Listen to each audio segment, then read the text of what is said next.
Welcome into another video. We were talking about the biggest game of the year so far. Arguably going to be the biggest game of the year. Top three, definitely top three biggest games of the year. It's the number 2 Georgia Bulldogs going on the road to Tuscaloosa to take on their rival in the Alabama Crimson Tide. Always a fun game. Always much-watch TV. Always gets me more hyped than any NFL game can. Very excited for this one. This is a tight one. I've been going back and forth on the side. I can't make a play on the side. Like, I look at both these teams, and I think the offense is going to be fine. Like, I think the offense is going to be able to score. Like, I get it. Georgia doesn't have a Bowers anymore. They don't have a McConkey anymore. They kind of get to when they're in trouble, right? But I think they're still going to be okay against this Alabama defense. And I get it. Maybe the trenches isn't great for Georgia this year, and maybe that is a little bit of a weakness, and maybe Alabama can exploit that because when their two starting tackles started playing, this offensive line looked way different for the Crimson Tide, and I think that is a big factor in this game. But the real game to me comes down to DeBoer and how DeBoer can handle a game like this. This is a monster game, especially right here in your home stadium. And DeBoer's never had to go up against Kirby Smart like this in such a big-time game like this. That's what it comes down to. And it comes down to how is he going to handle Milroe in this game? How is he going to scheme up runs for Milroe, passes for Milroe in this game? Because the linebackers for Georgia are insane. They're like, might be one of the best linebacker cores we've ever seen in a college football field. Like, that's how good Georgia's linebackers are. They're actually freaks out there. So I think DeBoer has no trouble. He gets better with his quarterbacks as the year comes on. We saw that with Penix. I think DeBoer's going to run Milroe a lot in this game. And I don't think he's afraid to run Milroe a lot in this game. I don't have a play on the side. If you think someone's going to win, I lean Bama just because my line's probably closer to a pick 'em. So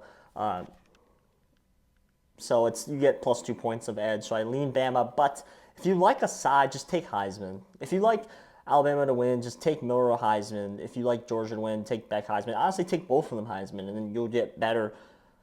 You'll have better odds on both one of them, right, to win. I already have my stock in both of them in the Heisman. I'll probably bet both of them in Heisman again to add to my stock. I already have a lot of guys. I already make a good amount of money on whoever wins Heisman already, but I kind of like the over. Like, something in me just is like, these teams are going to be able to score. And I think the game comes down to how well can Bama block Georgia's D-line. I think they can block Georgia's D-line. And things with Bama's O-line, they haven't really had that much. They haven't had any, really, good D-lines they played against yet. They haven't.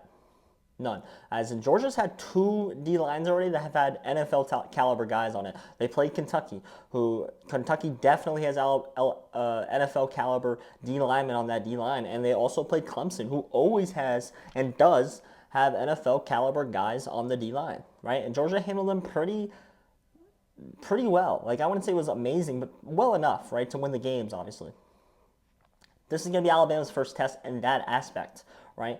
Now, it's tough to play Georgia after they come off of a not great performance on the road against Kentucky. Kirby Smart then had 2 weeks, to kind of grill this team into shape for this game. And I think it's a little downfall for Kirby Smart because he doesn't have really a sample or history with DeBoer. He doesn't know what exactly or 100% is going to happen because maybe he had Saban a little bit figured out. Because they were getting the best of Bama a lot. I know it didn't happen in the SEC championship game, and I think that was because of the way they used Milroe in that game. They got to use Milroe a lot in this game.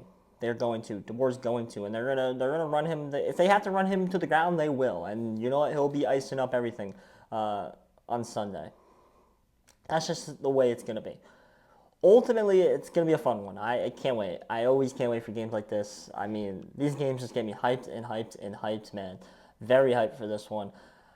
I lean Alabama. I can't bet it. I just don't have a bet in this game yet. It's like such a watch game for me, and I just can't find an edge anywhere. I lean Bama, and I lean over. Don't love it. I usually lean under in games like this. I usually lean under in high-level ranked versus ranked matchups, but I think the totals is a little low. Like, my line would probably closer to 50. I think that's what it's opened at. That's probably what my line would be close to. My line would be Georgia -1, maybe -0.5. Uh, in the line, it's -2 right now. So those are my leans. Not betting it, hoping for a fun, good game, which it should be. I'll take the Heisman Trophy bets. I think this is a time if you don't. I already have Georgia to win the SEC. This might be a time to grab Bama SEC as well if you haven't already. Maybe Bama to win the Natty, because if they win this, those odds are probably going to jump. Yeah. Ultimately, my name is Josh Wissey. Thank you for watching. Please hit the subscribe button. Full betting card is on the channel, and we absolutely smoked the board last week. We did amazing. So go check that one out. My name is Josh Wissey. Thank you.